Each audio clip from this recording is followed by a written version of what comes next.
I had always been involved with church growing up. Choir, private Catholic schools, high school praise band, and years of community service. At 17, I was no longer allowed to live with my mom and my brother. Even though I was on my own, I would still go to church, up until the year I was supposed to get confirmed. They did not allow me to receive the Catholic sacrament of being confirmed and kicked me out of the church due to my living situation at that time. In later, more recent years, I see this as a huge part of why I'm able to be here at Zion today. I was extremely hurt and did not go back to the Catholic Church. For a few years, I struggled with my faith, and I remember feeling very empty. I knew I needed God back in my life. By the time I was 20 years old, I was already separated from my ex-husband. I was a single parent of a 2-year-old daughter, financially struggling, and was diagnosed with an autoimmune disease, anxiety and depression, and bipolar disorder. I needed God. My father and stepmom invited me to a non-denominational church, and they would pick me and my daughter up every Sunday. Although my other relatives did not agree with my new faith, I continued to go. A couple years passed. I was so confident that I was doing okay in life. But his situation led me down another path, and I started using hard drugs and other problematic methods as a way to cope with issues and past traumas. But even then, I would still find a way to go to church. I struggled for years with my addictions and health, but eventually found sobriety. It was not until I was about 29 that I had made the decision to love myself. I had a lot of shame and guilt and found myself crying a lot and praying to God more than I had ever prayed before. I even took to Google to ask how to pray correctly and watched YouTube videos about the Bible. I wanted to know God more and what His will was for me.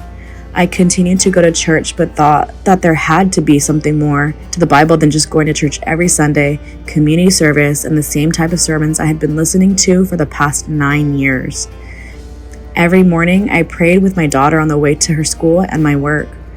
I would listen to Revelation through my Bible app and would pray based on what I had heard. I prayed to know about the 144,000 and questioned whether I could be a part of that group and to know what that meant. I prayed to God to use me as an instrument.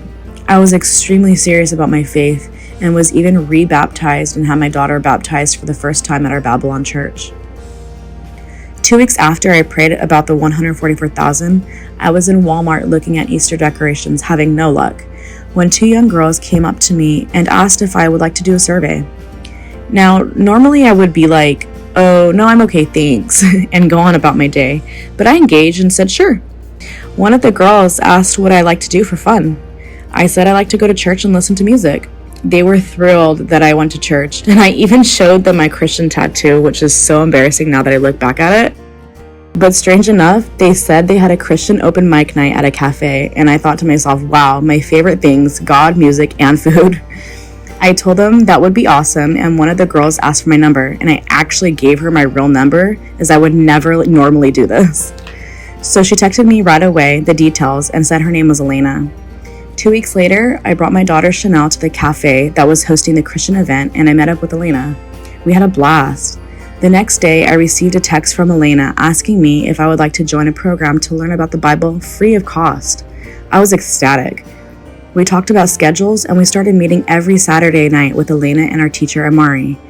They were so sweet and refreshing to be around. I had never met anyone in my life like this, so positive and eager to do the work of God. They inspired me and motivated and encouraged me in ways no one had ever done. We eventually moved our one-on-one group into a classroom setting, and I continued with Elena to learn for the next year and a half. And though I had some setbacks and a lot of questionable moments during my time at Center, I never wanted to leave or go back to my old life.